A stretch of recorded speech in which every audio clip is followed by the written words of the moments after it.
I had a patient from New Hampshire who was visiting me in California, and it was in the wintertime, and she wanted to go to the beach. She said, it's ice and snow on the East Coast. I said, it's raining here, it's a storm.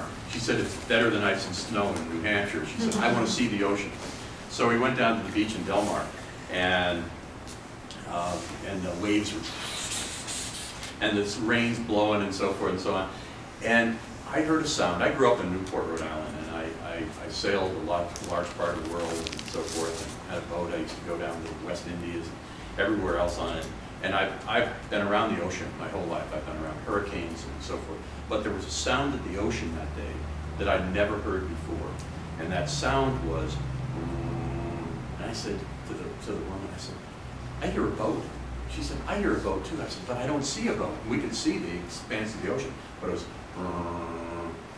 and so I called Barry and I said, Barry, we're down here at the beach. He said, you're crazy. What are you doing at the beach today? It's raining outside. I said, no, I'm down here with this patient. We hear the sound of the ocean, and you need to come down here right away and bring all your best microphones, and you need a big ladder because you need to. He said, hold on. He said, you're totally nuts. I said, yeah, that may be true too. But in any event, so Barry ended up getting this sound and took it back in the laboratory, and we could see the beach, and we could see that was happening in the background. And so Barry started, he's a sound guy, he's got a sound lab, and he starts messing with the sound. And my background is, I was at the Aerospace Medicine Research Lab for a number of years. I then went back to school, became a chiropractor, I became an acupuncturist, I became a clinical nutritionist.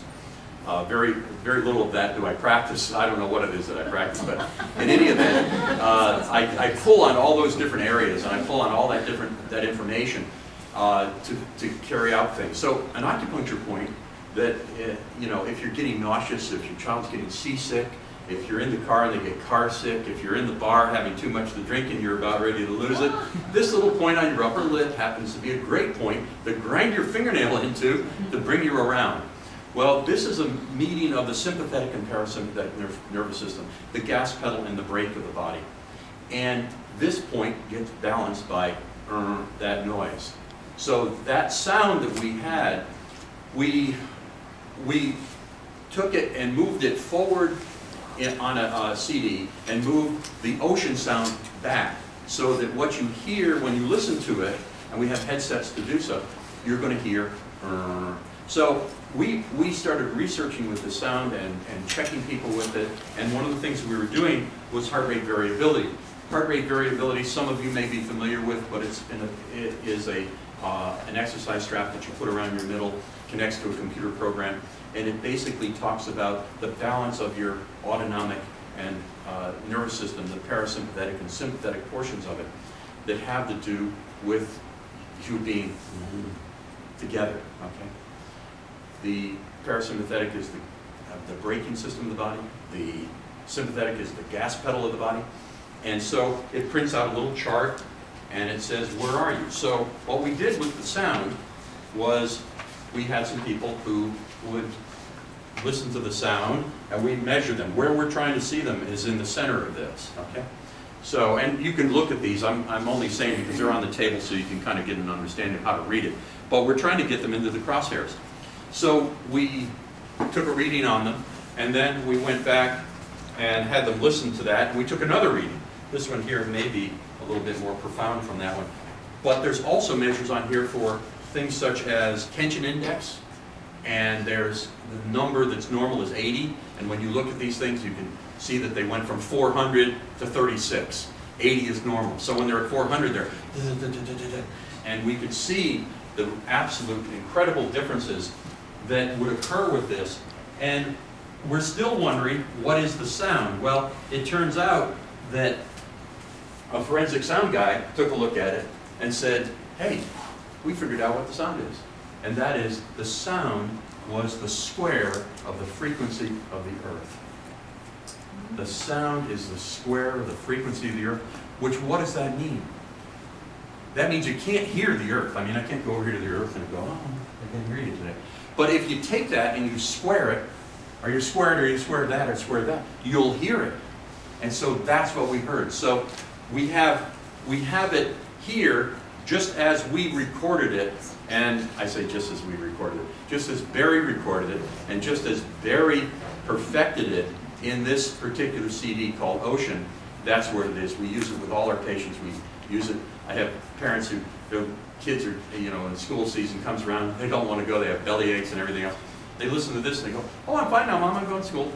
And that's how it works.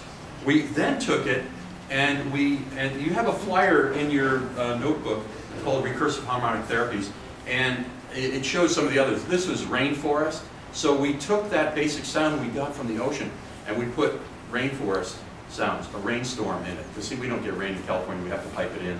And so then we have another one, Mountain Stream, and then we have another one, Desert Nights. There's what are they, tree frogs or something buried in these, and the tree frogs, some people find them a little annoying, but it's really cool. In our office, what we do with it is we have the sound actually on the other side of some music that Barry's put together for us.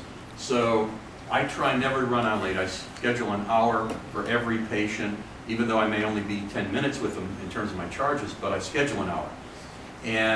But there are times that we get behind, but you walk into our office, which is also, all our windows are covered with